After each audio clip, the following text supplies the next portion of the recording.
So on the other hand, like I told you earlier in the previous lecture, the two companion nodes will be separated by the distance equal to a formula, say n divided by 2 raised to the power L. And remember please, L represents the vector level. Okay, so if you have R equal to 4, then the vector level L will go from 1, 2, 3 up to 4. Now, so let's say corresponding to the first vector level L equal to 1, we say after you compute the value of F10, the companion node of F10 should be F18. Why?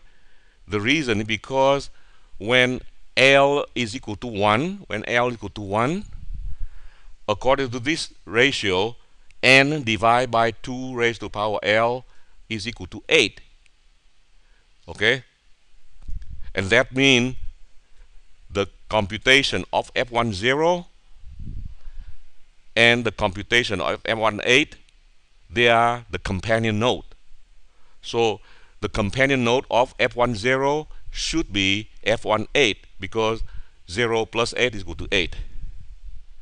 So basically what it says is, after you compute, let's say F10, the computation of the companion node, which is F18, is almost obtained for free, as I mentioned to you many times earlier.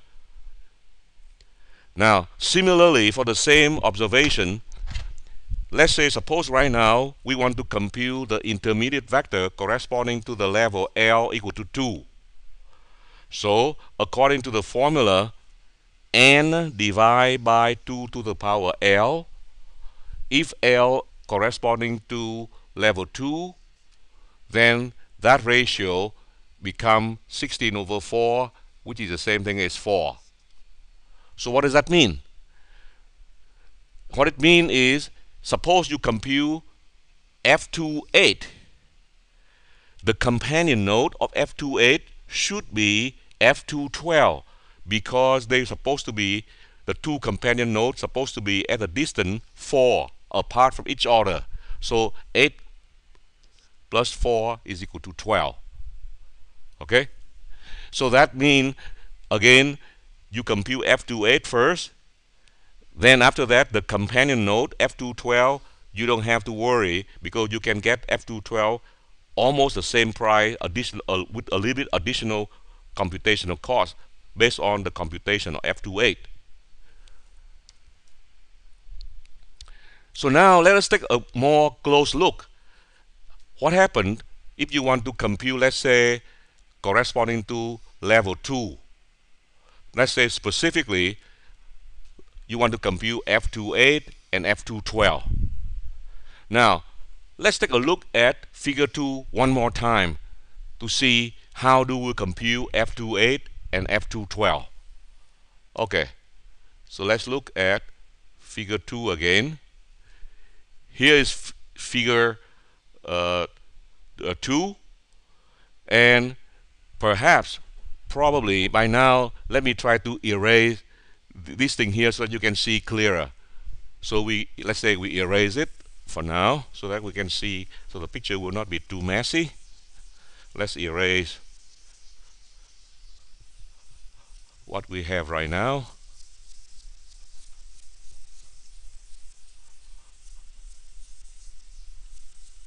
So suppose we erase all those things right now. All right.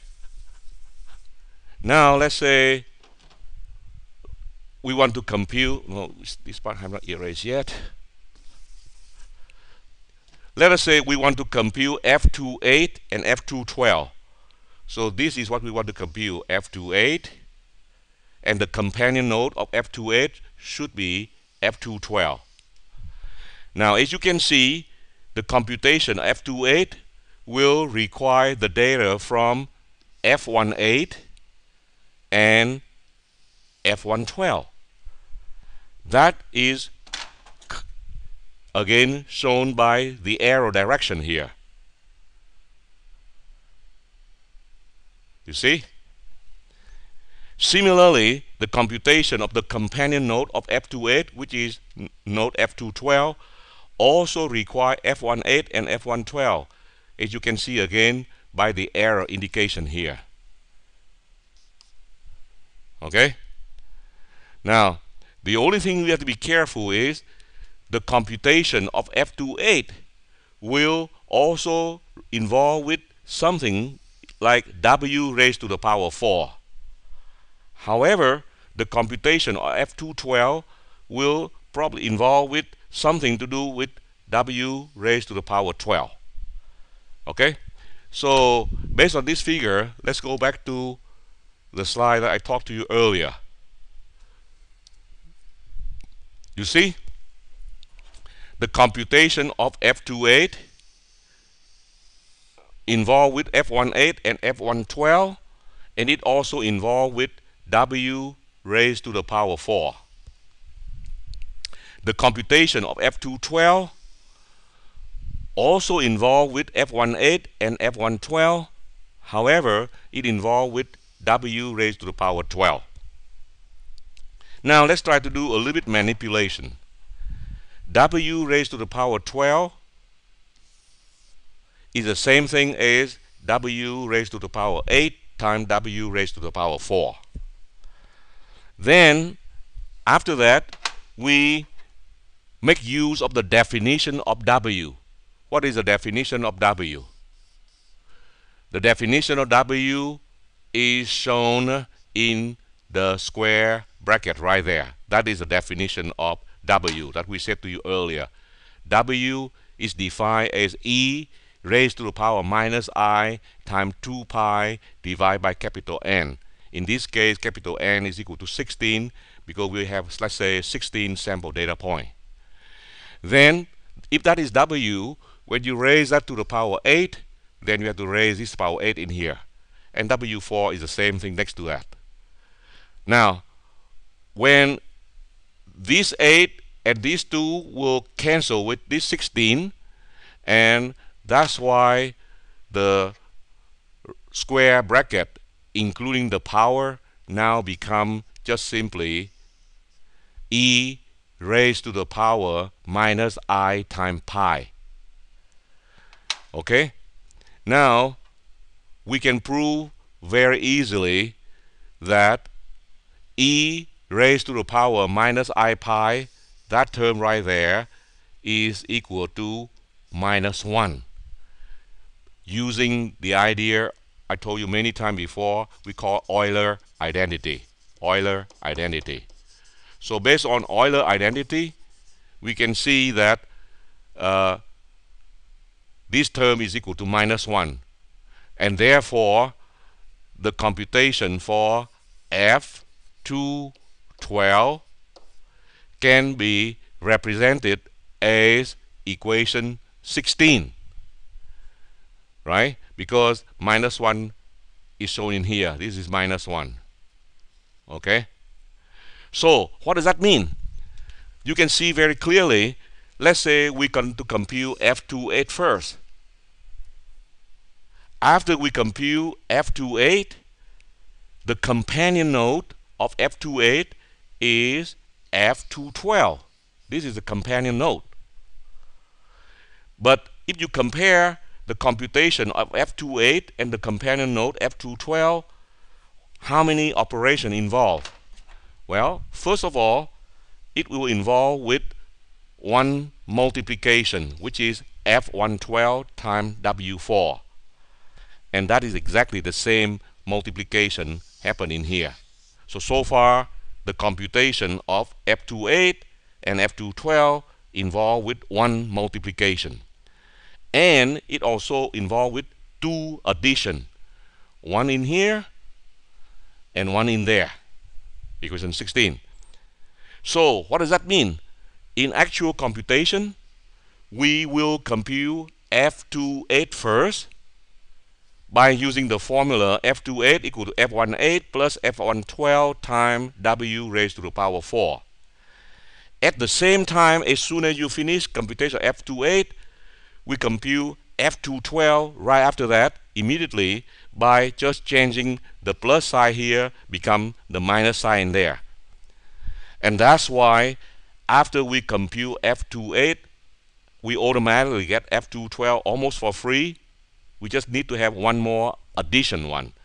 And that's why later on, after you compute F28, we can skip the computation of the companion node F212, because that F212 you can compute it immediately after you compute F28.